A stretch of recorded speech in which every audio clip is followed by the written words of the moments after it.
Hello, everyone. Yesterday I did a video response to Sugarland Wren. It's called My Best Argument for God. But of course, people aren't done with the political discussions that have happened on my channel, and anything that I try to do will end up in reflection on those. So there's a comment from Poseidon Kikladon, and he's a long-time viewer of my channel, leaves a lot of comments, and this time I decided, you know what, he deserves a video.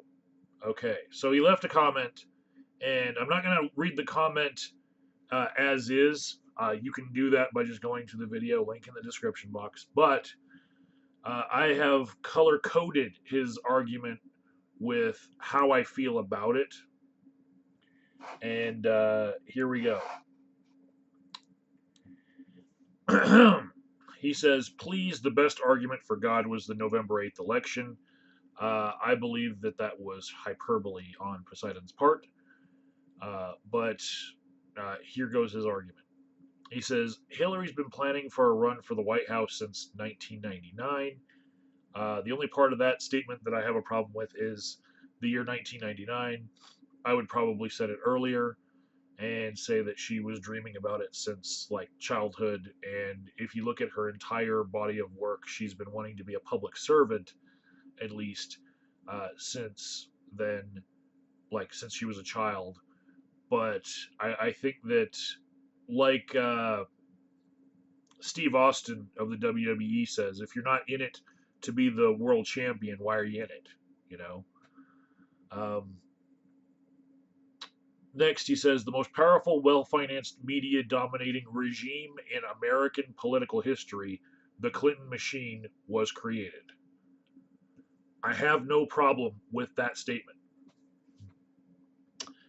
He says, using her international billionaire corporate donors from pseudo charity money laundering operation called the Clinton Foundation, she bribed, blackmailed, and bought every official of the DNC to the point where not only did they dissuade any serious Democrat from challenging her in the primary to clear the runway for her coronation, but when an independent socialist named Bernie came to ruin the Garden Party, she got the DNC to rig the primaries against him.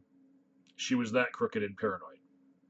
Okay, the problems I have with that long run on sentence are bribed and blackmailed.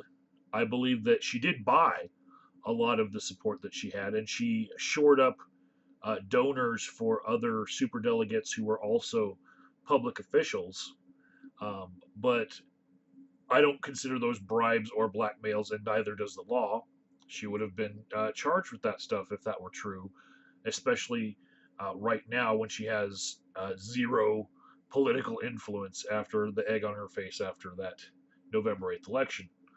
Uh, that she got the DNC itself to rig the primaries. I don't believe that the DNC term right there really completely encapsulates her influence. I think that liberal people, a wider net would be better for this sentence. And also, rig the primaries, not so much. I believe that she started way earlier than Bernie. She had a machine way earlier than Bernie. And when people say rig the primaries, they're looking at how she got super delegates to support her early on, like way before anybody else thought about throwing their hat into the ring. And they're calling that rigging the primaries or whatever other thing you're thinking of. I think that you mean the fact that she had the super delegates sewn up before most people were even thinking about it. And I think that's probably the shrewdest way to try to get the nomination is to make sure you have the super delegates on your side in a system where there are super delegates. And I don't fault her for that, and I don't call it rigging.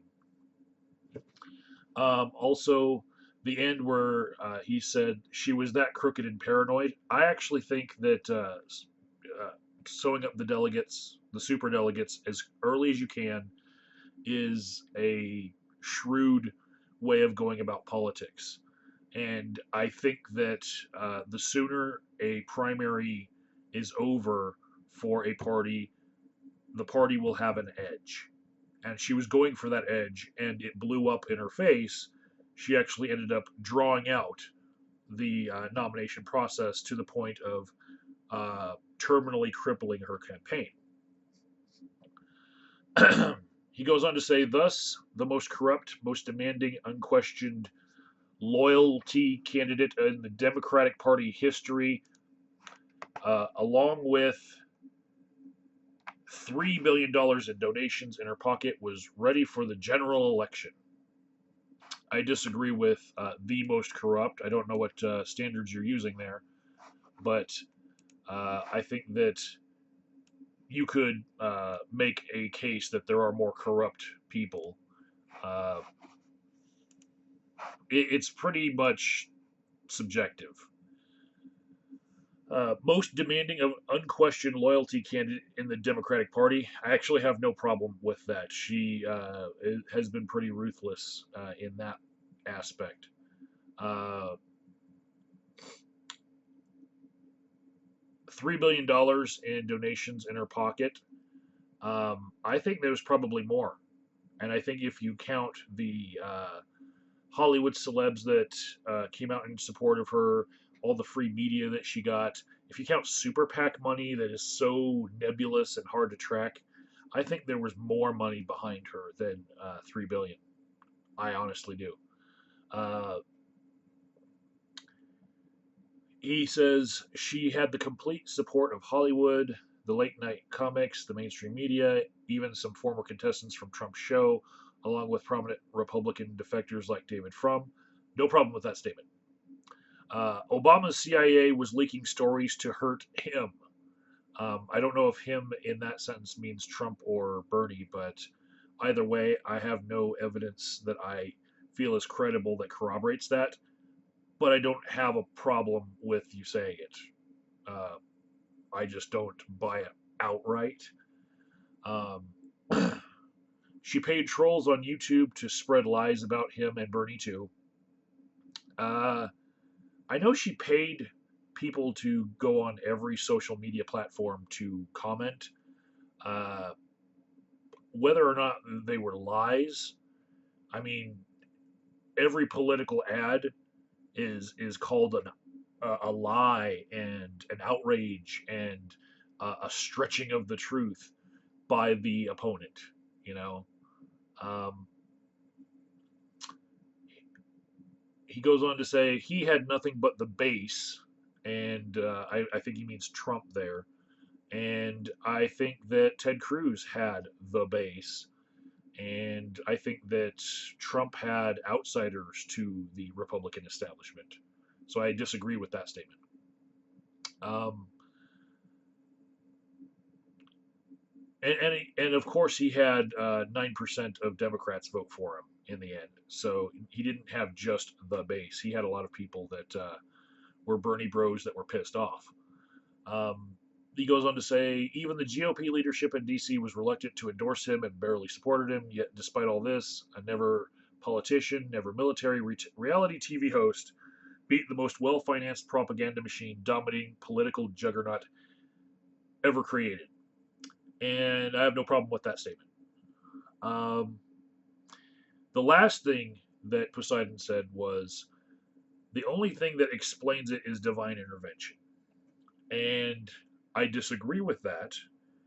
Uh, I think that a better explanation is that the Democratic Party was divided because they got a taste of what the Democratic Party should be instead of the corporate Democrats. You know, they got a taste of what possibilities are out there. And half of them decided to not change horses midstream and not disregard the decades long Clinton machine. And half of them decided, fuck this. We've seen that we could have Bernie and we want Bernie. And we're just going to fuck the election if we can't have Bernie. We're going to take our ball and go home. And so I think what better explains Trump's win is the Democratic Party fractured because of the way that Clinton tried to unify it. That's my explanation. Um, Everyone, I'll leave a link to Poseidon's channel too. Um, he's more of a commenter on my channel, but if you want, you can like try to stalk his comments. I guess he leaves good comments, and quantity is important.